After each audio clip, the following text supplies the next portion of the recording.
Welcome to Hort Culture, where a group of extension professionals and plant people talk about the business, production, and joy of planting seeds and helping them grow. Join us as we explore the culture of horticulture. What up, friends? I thought I just hit the intro button again and panicked. There's a It little is me pause again there. in control, which means chaos is about. So how's everybody today? How's everybody feeling? Spring is here. Okay. Spring is here. Spring We've is been having here. some crazy weather. Yeah. It has a lot of effect on my mind and my body and my emotions. How do you feel about? I'm always curious on we know that sunshine makes us feel better, right? Because we're just basically houseplants with feelings. But when it's like really windy or something else about the day is weird, does that affect it at all? Or does anybody Affect else? what? Like your mood. Like if you would look outside and go, wow, the sunshine is making me so happy, but there's also a ton of wind that's coming along with it. Does that like change the vibe, or are you still? Yes. Yeah. I'd say so. My anxiety like skyrockets. Even if I know everything's okay, like hearing the wind like hit things. Yeah. It just like, I don't know, like my wind chimes, if they're lightly tinkling, oh, that's so nice. But anything more forceful than that, I I'm guess like when I see the forecast and I see how many hours of the high wind is predicted, that's when I'm like, oh, like a couple hours of it maybe, but then as you see, like it's gonna, and it goes just from like this morning, it was all calm, and then it's just like it's suddenly just like a light switch comes on and just. Is it all of this like relative to the fact that you have things that are in play that could be damaged or otherwise complicated by the weather, or do you think it, even if you lived in a apartment in the dead center of a building with no risk of a tree falling on you or anything else, you would still feel that way? I think I personally have always had a little bit of anxiety of wind, but also my house got blown over by a tornado when I was little, so maybe that's what it stems from. Which I'm not scared of like storms or anything, but yeah, our house was like leveled. The tub was 3 miles away in a tree. It was wild. But anyways, so I think like where were you? Where was I? It was a brand new house. My parents were putting in the light fixtures. So like they had built the house or put in light fixtures. You weren't living there yet. Yeah, we weren't living there Oh, yet. Sorry, wow. it wasn't clear. Wow. I was like, yeah, I mean, I was not 3 miles away in a bathtub in a tree, but but definitely mine's mostly because I've got like things in play. But it's just like walking outside when it's windy is not pleasant, like it doesn't matter where you're walking. Kind of hurts your head, right? Yeah. Like it just like if you got a lot of hair, even if you put it up, it gets crazy. It's like you can relate, Rub right? it in, right, Brett. Your beard gets just all messed up, doesn't it? Yeah, definitely. Well, you probably get cold though, like colder. Yeah, and your head faster. Get cold. I don't know. It just whisks that sweat away, and then you can't cool yourself. I'm dry. I don't know. I don't know if Annie has really bad like storm anxiety. Mm-hmm. And so, but partially because they didn't have like the same type of thunderstorms when she was growing up. And so compared to her, I seem extremely chill. But I'm wondering if I don't know. It doesn't, but it does affect me. It makes me like amped up kind of. Like I feel like a wild animal, you got know, like the energy in the air. Yeah. Yes. That affects me big time. And like extra electrons. Yeah. Yes. Right. And that might be from the baldness. Just I the static electricity. Yeah. Right. It just goes directly into there's no buffer. I feel like, I need to prep some with like stuff outside, but then like also we live in a older farmhouse, and so like where do you go, right, if you need to go somewhere, because we have these huge windows like in every room, and for us it's like our cellar, but you have to go outside to get to the cellar, right? Yeah, so it's kind of one of those things of like, okay, well, we need to have everything prepped by the door to like go outside if we need to go outside, so there's that as we have a crawl space that like is, I mean, it's a small crawl space, but Tyler's been down in it and it's lined with plastic and stuff. And you can access it from inside, like from the office I'm sitting in. But I'm always like, I don't want to go down in there. Like that just like we'll just sit and like our heads would poke out of the hole. Like if we were to sit Oh, right, like it's such shallow. so I'm like, maybe I don't know if this would help or not. Like taking the two dogs down there, but it's an old stone foundation, so we'd probably be Right. pretty safe. I don't So know how we get back out though. how is it that how do you all monitor the weather? How many weather apps do you have, Jessica? I think I only have 3 right now. Okay. I Yeah, think yeah. I only have 3. I I have was saying, 3. I'm looking. I think I have 4. But yeah. Let's see. So No, I lied. I have weather apps is the main. And we'll turn on, I have we 7. had storms come through recently, Did you like say in the past 7? week. Yeah, I have 7. You have 7 weather apps? You and Wow. my dad, man, you guys would be Well, fine. Biblical number of one is weather like apps. my general and it's out and Right, about, there's right? Like that's my general one. And then It's your there's the one that yeah, it's everyday my carry everyday. weather app. Then there's the one that comes with my phone, and so I leave it because what if it says something different? And then I have one that is is like a funny weather app, and so it's more about the like if you're having a bad day and it's really windy, it says some funny stuff about how windy it is. Oh, can you give us an example? Um, well, it's called like WTF weather. So, Okay. Go on. I'm ready. all of the funnies have curse words in them. So, Wow. Ugh, Earmuffs tend true yeah. leaves. right. And then I have our personal weather station. So I know exactly what's happening at home. And then I have the UK weather alert Yes. one because Mhm. it's top notch and I like to know when lightning is close by and it That's gives good. me an update. And then I have the NOAA one where I can just see in real time radar on various winds and precipitation. And then I have the Kentucky Mesonet one. So I can see weather stations in every county. Huge shout out to Matt Dixon at the Matt UK. Dixon! We We should should have have him Matt on. Yeah, on. He yeah. would be perfect. Making a Perfect note. timing. Yeah. He was It on. would be a good I was one. in this program like develop I don't know leadership thing with him earlier or I guess last year sometime, and I was like really gassing him up.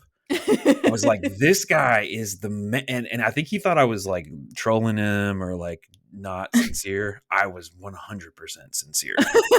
He is fantastic. Yes. He's Well. also like just a really nice guy too. Like Mhm. on top of that, which is great, always great. But like when they decide, that they are gonna cancel like the football games because there's Mhm. lightning, he Mhm. has to Mhm. be there. Like he's like monitoring that Mhm. every Saturday evening. He has to be there like on site. And but anyway, the UK weather, UK what is it? weather alert. Mhm. Mhm. That's like their app that they developed, which I downloaded and is pretty cool. But Mhm. he keeps us. I feel like he's got a nice even tone. Like he's not Mhm. an alarmist, but he is an Right. informer of Yes. things, and it's just an interesting thing because people out in the world think about the weather some, but in Mhm. agriculture, it's like one We of the big live by the things. weather. Yes. Yeah. Yeah. Jessica, how many times a day do you check your weather apps and or check the weather in some various form? Oh, multiple times a day. I was gonna say, my dad finally, moved to the my dad has been farming forever, and he finally moved to a smartphone.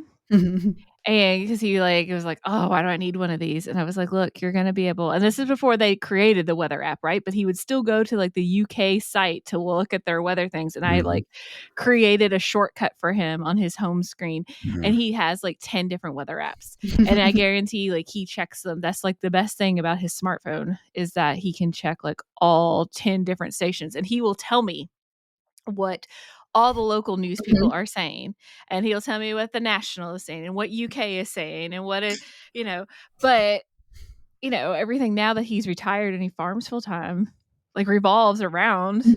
knowing what's gonna happen with that weather, right? Yeah, So, especially now in, stormier season, checking it, constantly. Mhm.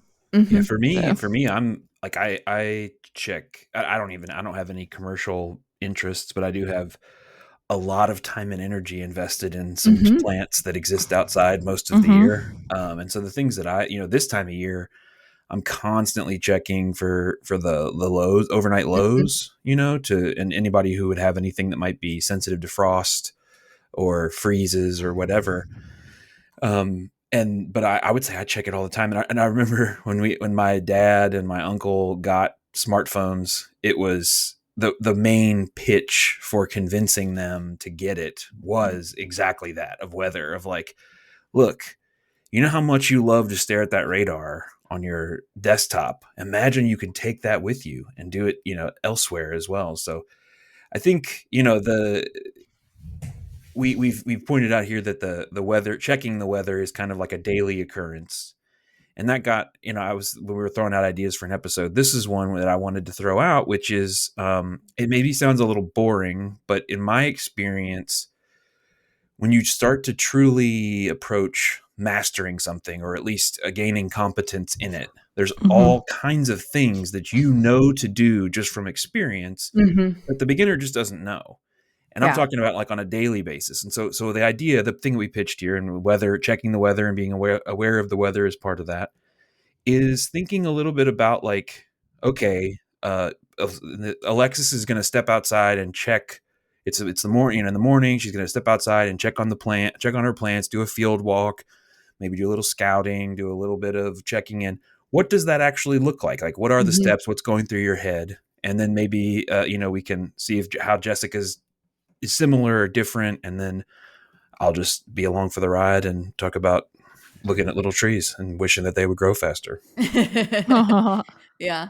I, yeah, so, it's almost like a day in the life in, spring or April, is when, Yeah, this will come out, and because you'll, so your field walks will look different depending on time of right, year. right, yeah, Right. so we'll try and do a seasonal one maybe for y'all, but this time of year, I feel like it can change by the week for sure, just because, things can warm up and change so quickly, but I give you an average. So I definitely start the day with guess what? My weather app.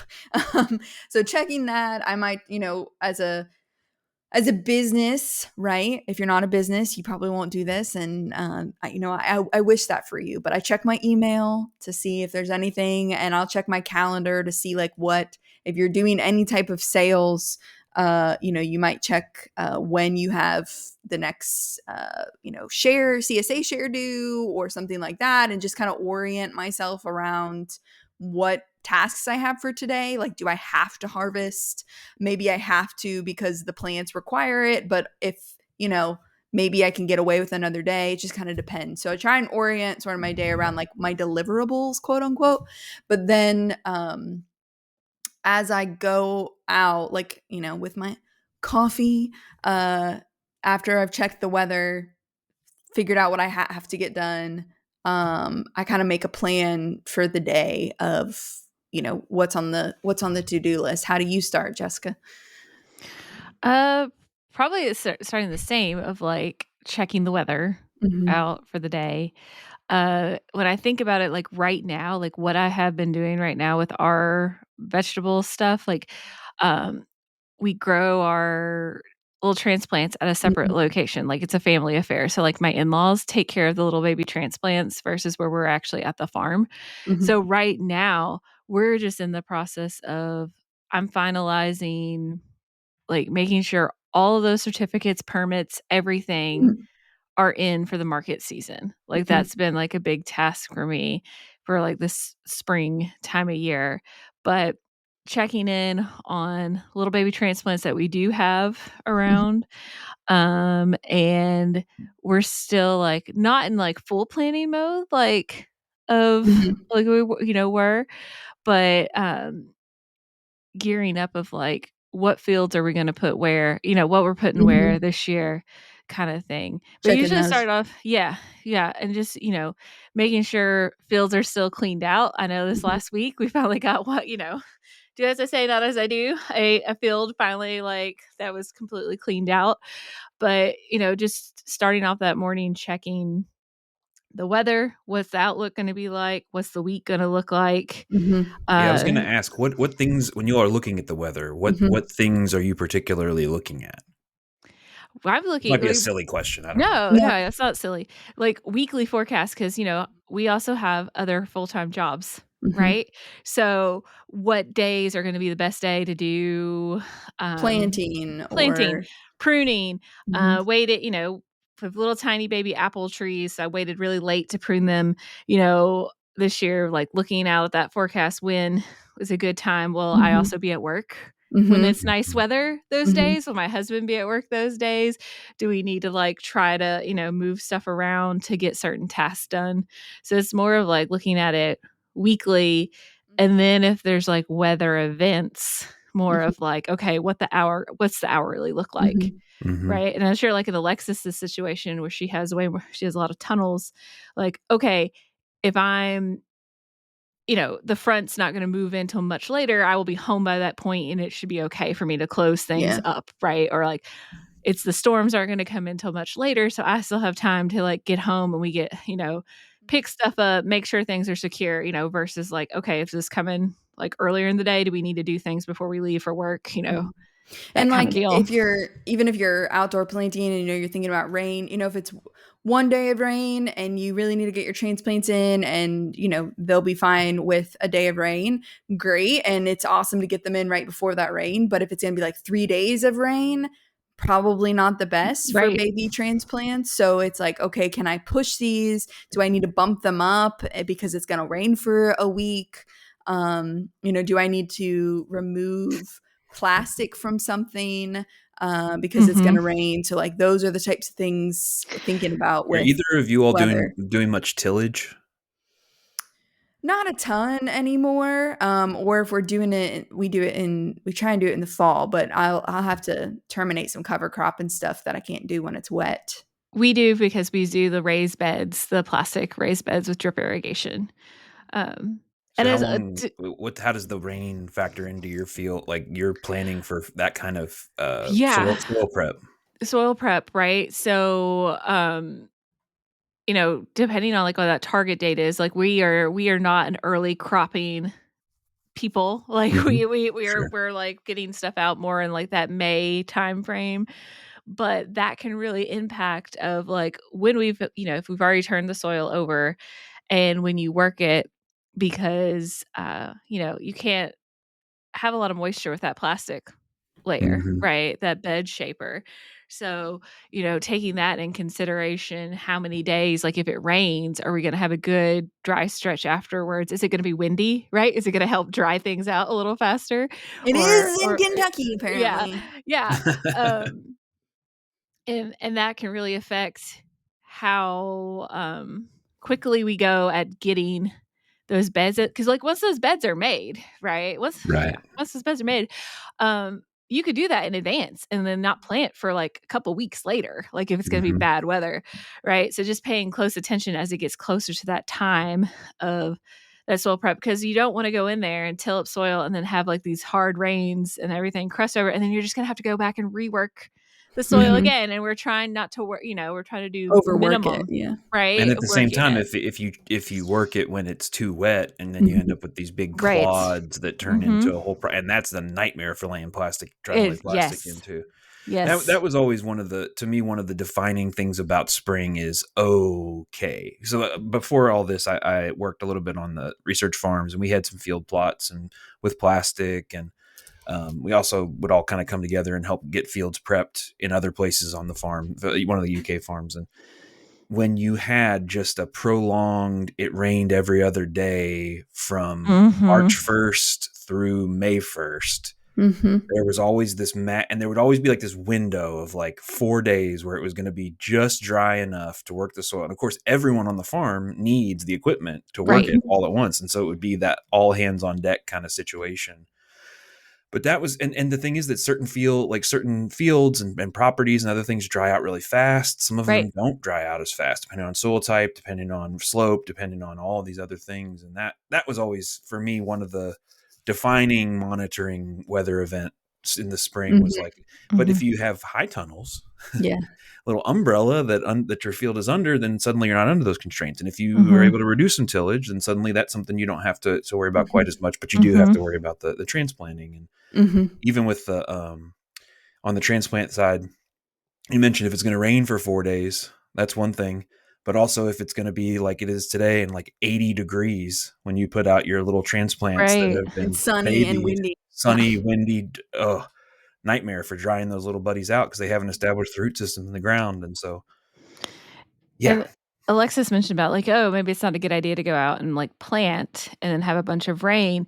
Well, the same thing earlier today we had a gentleman come in and he was bringing in soil tests, but then he was talking about drilling seed in the Mhm. ground and he was debating if he should hurry and do it before this rain because a rain might be good. Well, yeah, a normal rain might be good, but then Yeah. we're projected to get like 8 14 8 inches, yeah, flooding like, something events. crazy. flooding events, and so in that situation, like, sometimes we do rush to get it in because we're like, "Oh, man, a rain would be excellent to Mhm. get on this crop," or whatever we're What was the seeding. type of rain you were talking about, Alexis? Respectful? Is that the right word? Oh, yeah, you want a nice respectful rain. Oh, yeah. For kind of the gentle, like Yeah, it's yeah, not, like, Gentle it's like a it slow, it's a like rain that soaks in. What I yep, mean by that is, like, a useful rain. It's mhm, respectful versus, like, right. a driving rain or a spitting rain. It's disrespectful. respectful. Yeah. Yeah, I Unlike this like wind that. today that is disrespectful. It's very Disrespectful wind. disrespectful wind. But yeah, so yeah, kind of planning out the day is the way I, approach it, but looking at the week and sometimes you have to look at like all the things you want to get done this week and then plan it based on, if it's going to rain or not. And Yeah, then that there are things where the weather are literally gonna decide when you can and can't do yeah, something, and if you wanna fight that, good luck. right. Yeah. Your You hubris, There's the gods that will defeat you for your hubris. yes. There is positives though to even if we're like we wanting to plant and we like all because it's spring, right? And we want to do that. The positives, the alternative to that is sometimes you're forced to do things that you don't normally want to do, but you need to Get your do them laundry done. anyways. Well, I was saying like double checking that equipment to make Yeah. sure everything is ready to go, right? Yes. Like making sure you have all parts are there, things are Batteries are oiled, charged. Yeah, greased, like things are ready totally. to go when you need it instead of that day when you finally can plant and then you're like, "Crap." Girl, preach. You know? And that kind of forces us to work on some of those items, at least Mhm. around our place and the Or clean farm up or all of the things that you clean said you were up. gonna clean up this Yep. winter, and then you were like, You "It's too didn't. cold." Looking at myself. Um, but then from, like, a field perspective, Yeah, so let's say you go, it's a normal yeah, day. It's not a crazy yeah, day, It's it's not a not been crazy day. pouring raining, it's not right, crazy right, wind. You're right. just gonna you're Tell what's on walking our out to your minds. Yeah. beautiful field. So, for me, I've got perennials, I've got annuals, and then I've got, high tunnel and greenhouse production. So, I usually start by going, into the greenhouse, and if it's warm enough, I'll pop everything open, and water if watering is needed. It kind of just depends on the plant stage that's in there, and then just kind of get everything prepared for the day in there, and then I do the same in the tunnels, right, because they're going to heat up the fastest, and so then I'll cycle through. I open it. While I'm going through an opening, I'm checking like, is everything, I have automatic sides, so I make sure like they're rolling up properly, and there's no frost cloth on the plants, if or I take the frost cloth off if that's the nature of the beast. Pop open doors, that kind of stuff. So I check through that. Usually as I'm walking through the tunnel, I'm just looking at, hey, this needs to be harvested, or those leaves are looking yellow, or why is those leaves so curly? And I might get down in there and look for aphids or something like that. And then Mhm. I just kind of have a note on my phone where I'll say like, needs a spray, or these stems are toppling, maybe need some calcium, or just sort of that general scouting type thing. um and then I try to, maybe not every day, but once a week, I'll walk through the perennials and see what's starting to pop up, what needs mulch, what maybe needs to be. It's the time of year where those insects that you've left all your perennial stuff, we've talked about how, leave the stems for the insects and things like that. they're out and about. They've moved on to the next stage of their life cycle for the most part by this time. And so now is the time where I go up and would be cleaning those beds. So maybe Mhm. I'll mow them down or, prune something back. Okay, whoa, whoa, whoa, Yeah. whoa. You have dropped like way more knowledge than I was ready to take on in like a rapid Sorry. fire. So back to Yeah, the like a tunnel, scouting. for instance. Yes. Yeah. So how long is your tunnel and how many beds are in it? I have two 72-foot long tunnels. Okay. They each have different set of beds because I have perennial, like a quote unquote perennial plantings in one. Hmm. And then the new tunnel has annual beds in it. So So on an about seven. on an average day, so you're talking about like 14 total Yeah. 72-foot long beds Yeah. of various highly diverse Yes. plantings. Yes. How long would you say on a typical day you're spending in one of those tunnels? Like If I'm doing your scouting, your Yeah. initial kind If of I'm pass. just scouting, like, don't count harvest, don't count Right. that kinda stuff, I'm probably spending only about 5 minutes in each tunnel, and I'm Okay. just kind of, like, because I know what I'm looking for, and it would be like, what's the weed pressure like? Are there any yellowing, things? What doesn't look right? Like, you don't Mhm. necessarily have to know what, what it is that's wrong, but I Mhm. always tell people, when you're out in your garden, look for something that doesn't look right. Now, what that does mean is you need to know what it's supposed to look like. If you've grown it before, that's usually easier. If you've not grown a crop before, that can be a little bit more difficult. But it's like one part of the row super super green and another part not. Or, are you noticing that, the blooms or something like they're all flopping over, or, there's a Right. couple plants that are super curly looking, just something that doesn't look right. You don't have to necessarily know what it is. And I That's think like the key. even like a drastic change from one day to the next, like Yeah. being out there every day, there is no substitute for being in that space over and over and over Mhm. again, day after day, and being able to monitor as things maybe change Mhm. for good or for bad. Mhm. You see Like the the growth. You're like, "Oh, yeah. look at the babies." You get Whoa, like those you were see the little flowers and now buds. they're cucumbers. Yeah.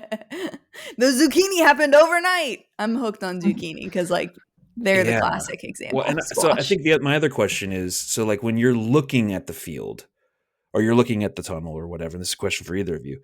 Are you looking at the field as a whole? Are you looking and going and looking at each individual plant? Are you looking at one plant every 5 feet? Like how are you interacting with those with that as you're looking at it? So for us, like, we're all field grown, right? So, um, a lot of times with that scouting as well, so, like, once like I said, we're kind of, like, a month away from getting all our stuff. We're, like, in this weird transition of period of, like, we have baby calves dropping on the ground right now. So Mhm. we're in, like, livestock mode before Mhm. we fully transition to our gardening Mhm. mode, but it's doing, like, a quick maybe drive-by overview with when they're small, Mhm. right? Like, and I'm thinking of tomatoes because we do a lot of tomatoes, and we have a pretty good sized production when it comes to tomatoes. When they're small, like a quick, glance, does anything look odd or off? But as they continue to grow, it's more of we're gonna walk the rows, right? And it doesn't take that long. Like Alexis said, Mhm. it takes maybe like 5-10 minutes because we kinda know what we're looking for, but you're also just like anything that just looks odd, Mhm. looks off, right? We're not stopping at every one and flipping leaves over and looking for things, but, just a, glance over there, everything's looking okay, but then, as they get larger and they're blocking each other, because as they're getting taller and we're trellising them up, Mhm. then going in there and walking up and down the rows just to make sure nobody looks a little off, Yeah. right? Yeah. And Who's been hiding right. themselves in here? Yeah. And Yeah. I'll I don't know. I think these are actually helpful questions. There's questions that I wish I could have asked you 15 years ago, but so are there like based on your experience and your knowledge, are there specific things that you're kind of looking for based on what crop it is, or is it just complete open book looking for something different? Yeah, for us, especially when I think of, like, tomatoes, we're looking at the for the beginning of, like, Septoria leaf spot. early blight, those kind of things. We do stick to a fungicide spray schedule to manage those, and Mhm. it is amazing when you stop how Mhm. quickly those Yeah. tomatoes will go up, because eventually my husband and my father-in-law get to a point in the year and they're just like, we're done, right? Because everyone was tired, and then it's like a week or two and then the tomatoes are done. But we're looking for any signs of that at first, any just like yellowing, purpling nutrition, nutrient Of deficiencies the Mhm. leaves? of the leaves. Yeah. Um, And I think but that, because one thing like with septoria and early blight, and that sometimes people will see the top of the plant looks really bright and green and great, right. and they're not looking at the bottom, the leaves Or, toward the yeah, bottom, and that's just something Mhm. that you don't know unless you've done it before, that right. it Mhm. tends to go from bottom to top. Yeah. Mhm. And you also with tomatoes, you work with them a lot from, we Like go trellising through, every we week. prune them, and then we're trellising like weekly depending on how quick they're growing. And so you keep a close eye on them versus like, I mean, the squash and zucchini and all that we grow, it's a little easier just to like glance over at them, and they're Mhm. so productive and such a quick crop, right? They're not going to be, you're usually doing a second planting of them because they do their thing and they're done, or, versus those tomatoes, you're hoping they're going to go from potentially end of April all the way into October, Mhm. you know. So you're going to have your hands on them a lot more and be out there Yeah. with them. Yeah, I think like a good if you are new to growing stuff, or you grow a lot of different things, is like the general looking for colors that aren't quite Mhm. the same. And usually you see that in, pop up in one or two plants at first, and the colors could even be, spotting from disease. It could be nutritional. It could be just you got a weird variety of something. But like just looking for those kind of obvious one thing is not like the other Right. section. And then you might look at textures. Like I said, like curling of the leaves. Again, this is usually something that we see in like we call it like the bullseye, pattern where something starts. So usually insects start in one location or even fungus starts in one location and sort of like bullseyes out from there. And so if you catch it when You're it's talking about like at the field level. in the field Like, if level, you yeah, look at the field, yeah, there's one plant that is messed up, and then right, there's some a little further out that are a yeah, little less messed up, and then there's yeah, one, and then Mhm. eventually right, there's fine, then right. they're And fine. like, I mean, you could take that into even like looking at a flat of, you Mhm. know, Mhm. cosmos that you sowed, a flat of cosmos, and you notice that certain rows right in the middle are not like the others. Well, they may be staying too wet and there's algae growth right there, right? So you're just kind of looking for color, texture that is different, and then going deep diving into like, okay, what's causing this?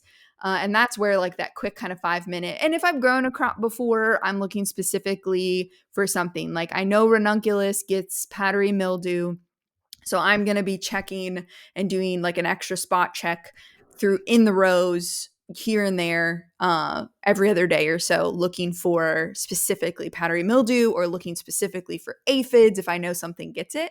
So I would say like don't let never growing something like scare you, Right. um, and you will learn it. But just looking literally just being like one of these is Well, not like the other, and then you yeah. take it to your extension office or you send the horticulture people a picture of it and you go, what is wrong with this? And And there's a lot that can be done. and just like noticing like, huh, why does that one plant look wilty? Mm, Or like, is the hmm. whole row wilty? Oh, is my irrigation not working in this Boom. row? Right. Oh, nobody turned that one line on. That's why, or is like, why is that one twisted? I didn't spray anything. Nothing else is twisted. Oh, maybe that's a virus and I just need to rip that one plant out. Right. Hmm. And then Mhm. everybody else is fine.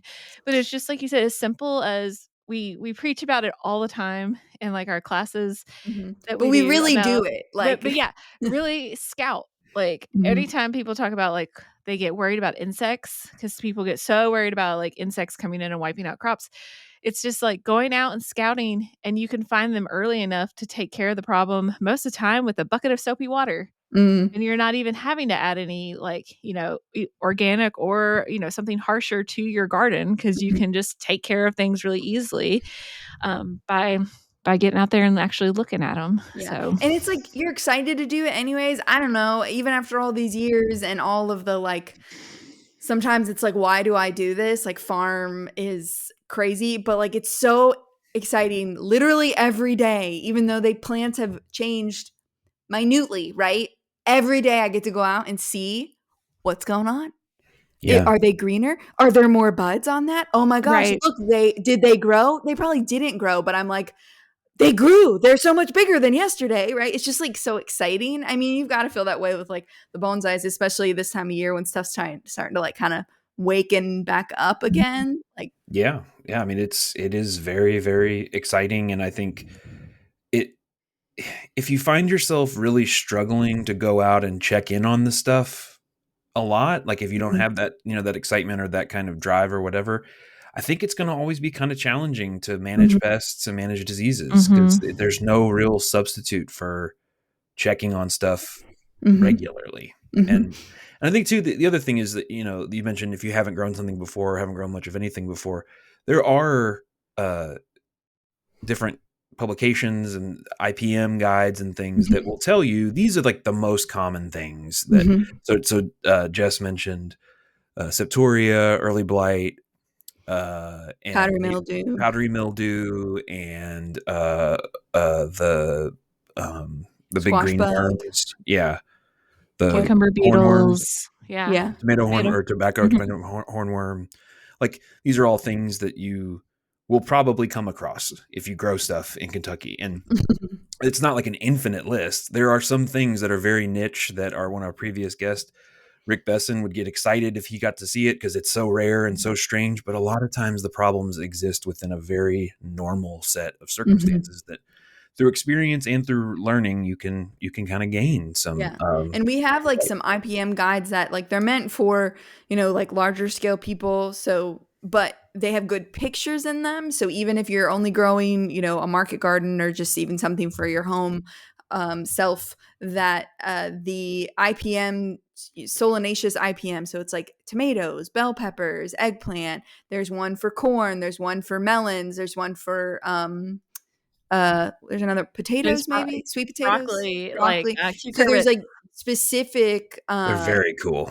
They are cool. UK, yeah, IPM. And so like you can even just literally I will flip through the pictures sometime because I'm like, I don't know if it's this or this. And I just flip until I find a picture that makes sense. And then I read about that like specific thing and find get more information about that. So those are available. I can link those just where to find them on UK. But those are gonna be early blight. If you grow tomatoes in a lot of the US states, you get early blight Right. or Mhm. septoria. So even if you're not in Kentucky, these might be useful photos for you to acquaint yourself with. And you Right. likely have some from your region. Right. So are you all do you all grow your own transplants? Yes. Not all of them, some But of them. some. Hmm. So Yeah. what does a spring check in on those look like? Or you've sown all of them, most of them, some of them by now? For us, the peppers have definitely been started because peppers just take a long time. They were started a week or 2 ago. Um, And what you tomatoes started them are right around the corner. Go ahead. in cell trays or how are you Yeah, starting those on heat yeah. mat? No heat mat? In cell trays with a heat mat because those peppers really like the warmer soil temperatures, and it's gonna really help them take off. And then we have a small greenhouse, which is basically like the smallest size high tunnel you can get, that we use as a greenhouse Mhm. instead, and that's where we grow most of them now. Granted, like, when it does we do get these cold snaps, we do have to bring them in because they don't Mhm. have actually any heat to that.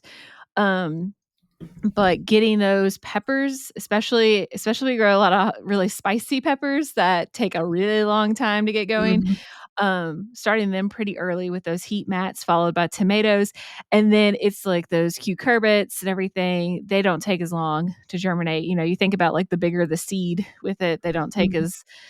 take as long, to get them going, but slowly we start them all in that same size cell, so we don't bump them up again to, like, a bigger cell size.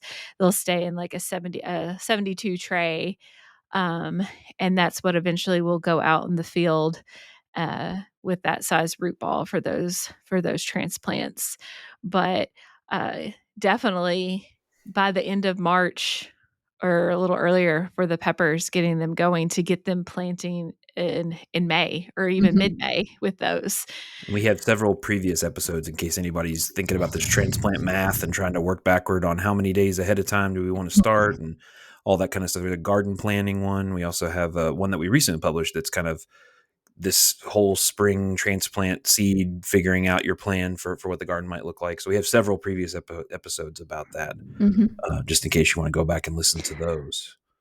But what is like caring for transplants or checking in, this is in this day So in the life kind of thing. What is your all's, how do you all approach that? yeah, and so, like I mentioned, like, my in-laws, I'm very fortunate, they're the ones who mostly manage those, and it works out nicely because, they need a lot more water, especially, like, we have a day today that's really warm, the greenhouse needs to be open, they might need to be watered multiple times a day because 'cause they're gonna dry out faster. My mother-in-law, she started some peppers earlier before, like, our peppers were actually growing for our, like, business that she had, and she was worried about them because she thought they might have got a little fried the other Mhm. day because it got a little too warm, right? And Mhm.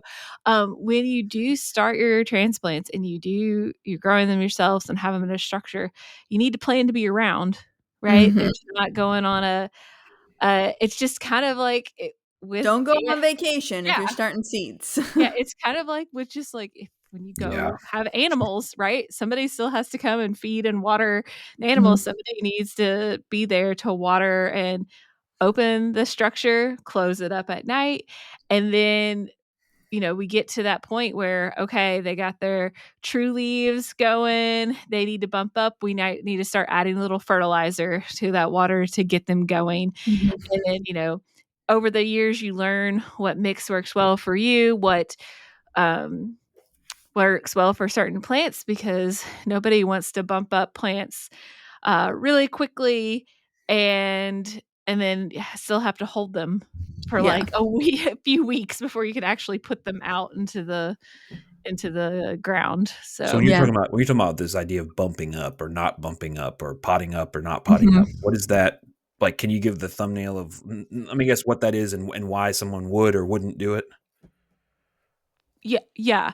So like that's just, increasing your size of your plants, right? So basically if you're trying to hit a target date and maybe you seeded a little behind, giving them a little more nutrients to encourage them to grow a little faster and bigger. Maybe you're trying to get plants ready to sell for like a market event where you want to sell, a larger plant to somebody versus you know, they might need some nutrients because you're, like, maybe looking a little yellow, right? Mhm.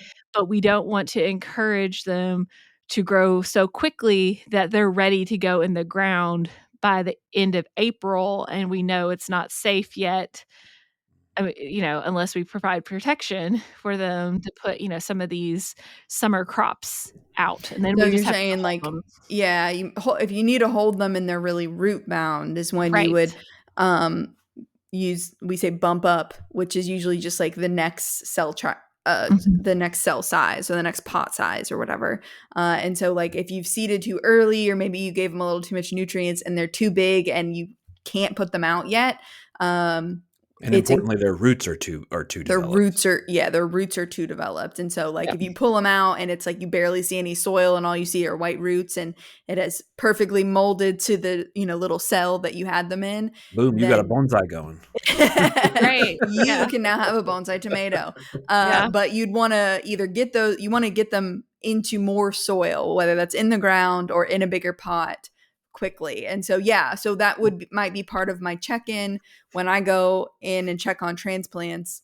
I'm checking, do they need watered? Is anybody getting watered too much? What seeds Mhm. have popped up? Because it's like, it can literally happen overnight. And so I'm looking at my dates. So if I look at this year, I feel like I've had a problem. I had a little bit of old seed, and I think I had a mouse getting a little chompy in Mhm. my greenhouse. Mhm. And Mhm. so I'm checking those cell trays to see what's germinated and how evenly it maybe is germinating. And so, not only did I see the mouse, but I suspected a mouse before I saw it, literally in between cell trays. One day was it felt really like I had the same thing seeded. It felt really sporadic in one tray and not the other, and kind of like around the edges. And it was a surface sowed seed, which means that, it could get in there without really disrupting anything and Mm-hmm. chew on the seed. Um, and so I'm looking at that. I'm looking at the dates because I'm putting my date that I sowed something on my tag along with the name of the tag. And I'm like, that should have popped up by now. Is my seed old? Is Mm-hmm. my heat mat working? Did they get too dry? That kind of stuff. So, doing those like little quick check-ins of same thing that you kind of do in the field, but you're doing with your transplants.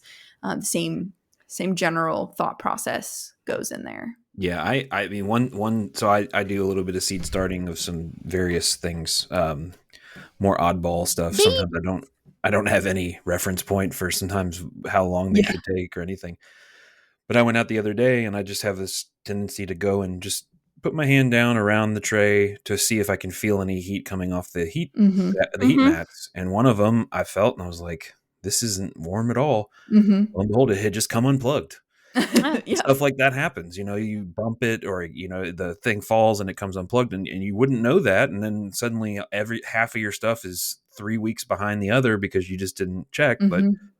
you checked that, that particular thing. I think, yeah, I found that there's a lot of things that slowly get internalized and made Mm-hmm. part of the subconscious process that, if you've ever tried to learn a new skill or even had to learn a new job, it's really exhausting at first because you're like trying to take in all this information all at once and it's That all everybody else new. just does without thinking. And Yeah. for Right. people like you all who are like pros at this, it's kind of second nature of, yeah, well, that, you can see right there that that's curled. And like, I didn't notice that was curled, but Mm-hmm. now that you say that, I do. I And I think the key here is that you are curious. Like mm, I honestly think the key to growing plants in general is just being like curious. Like, are you inquisitive? And so you want to go to see if something germinated. You want to know why something looks weird. You want to know.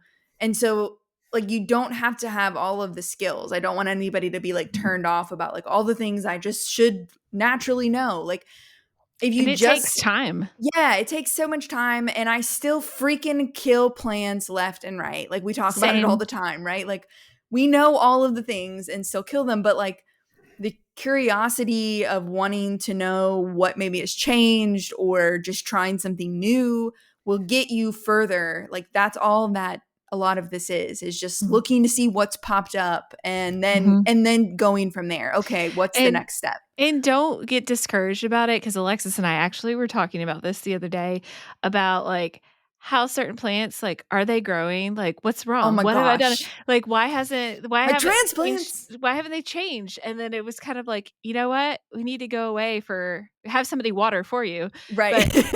But we have in our work professions have traveled together and we have gone away just for, like, 24 hours or 48 hours and come Uh-huh. back and been like, "Holy cow." They're You huge. they're huge, and I've only been a go because, because we're looking at them all the time, Uh-huh. right? So Sometimes literally like 5 times a day. a watched yeah, pot never boils and a watched plant never grows. Yeah. right. When it's like when I get to plant zinnias or like, those seeds that germinate really quickly, it literally can change like from morning till Yeah. night. And that's so exciting, like to see. One of my flower farming friends sent a message the other day and she was like, nothing to boost the spirits and bring back confidence like seeding zinnias. Right.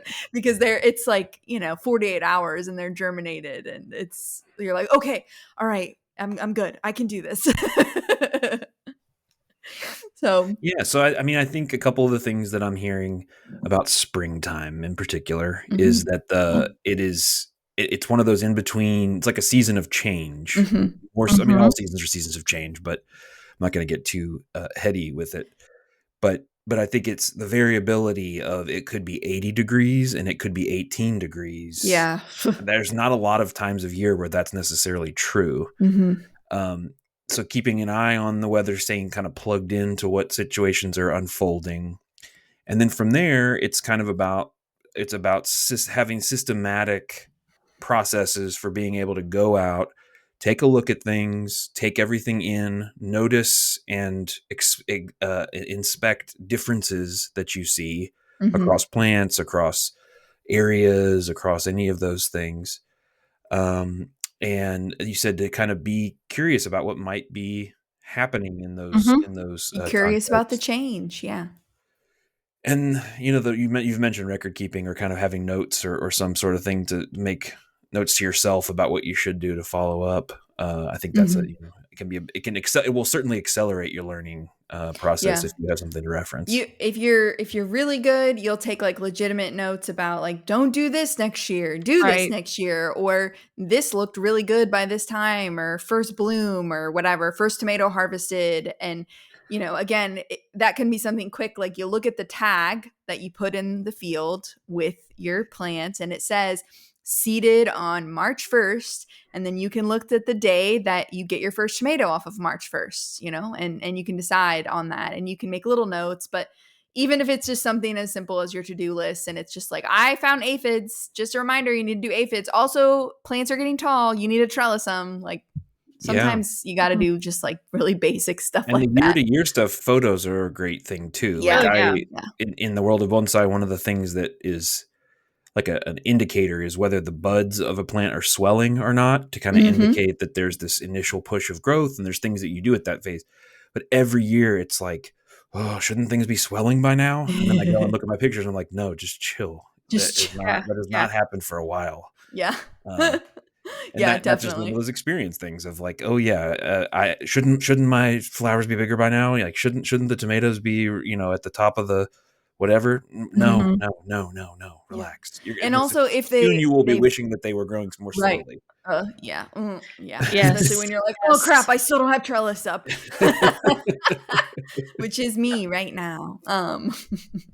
So, yeah, just be curious, and if you're trying a new crop, just pay maybe a little extra, maybe take some new notes on if it's a new crop or not, and they'll help you in future years. And so even if you don't take notes on the tried and true stuff because you just kind of know it, take them on anything new that you're trying, and you'll be grateful. I've been doing better. I've been trying to keep good notes about my tulips especially, and I'm Mm. really proud of myself this year for that. So And something that helped me when I was first starting was like doing these walks with someone who was experienced, Mhm. whether that be an agent, whether that be a friend, whether that be just somebody that you are able to get in contact with who's in your area.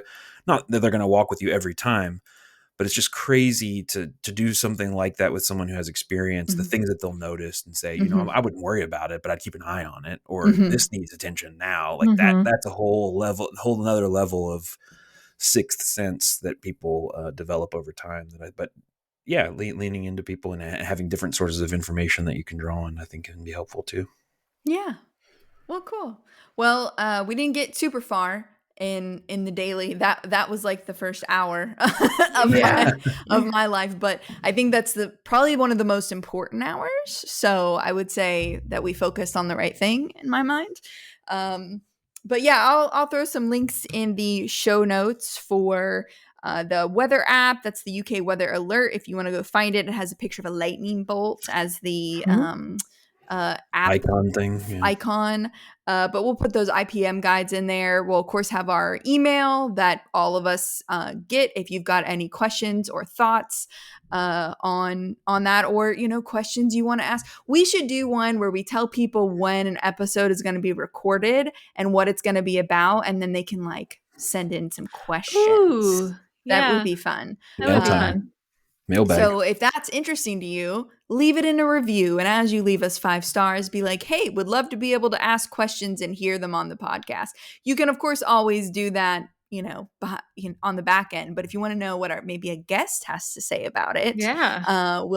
we can keep you updated, and we may post about it on our Instagram. So if you don't follow us on Instagram, it's at Hort Culture Podcast. And you can follow us there, and you can shoot us some messages about things that you come up with, and we'll post something maybe about when we can get our weather guy Matt on, and It'd we'll be see what good. questions you might have for the ag weather profession. I mean, more than just ag, but we love him particularly for those areas. So if you want some good blunt answers, you can ask him your question. So Anyways, follow us, check out the links, leave us a review. We appreciate you guys joining us, watching on YouTube, listening to the podcast. We hope that this is helpful, and we hope that you'll join us next time. So have a great one, guys.